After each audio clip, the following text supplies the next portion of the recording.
భార్య గొంతు కోసిన భర్త, భార్యపై అనుమానం పెంచుకున్న భర్త గొంతు కోసి అతి కిరాతకంగా హత్య చేశాడు.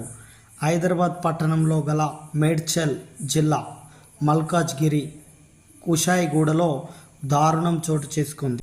భార్యపై అనుమానం పెంచుకున్న శంకర్ తన భార్య మంజులను అర్ధరాత్రి గొంతు కోసి హతమార్చాడు. 3 నెలల క్రితం బెంగళూరు నుంచి హైదరాబాద్ నివాసం ఉండడానికి వచ్చిన ఈ దంపతులు 3 రోజుల కిందట శంకర్ సోదరి నివాసం ఉంటున్న మహేష్ నగర్లోకి వెళ్ళిన ఆ దంపతులు అర్ధరాత్రి శంకర్ మంజుల గొంతు కోసి హతమార్చడం, ఇంట్లో ఊహించని సంఘటన చోటు చేసుకోవడంతో ఆ కుటుంబం ఒక్కసారిగా ఉలిక్కిపాటుకు గురైంది.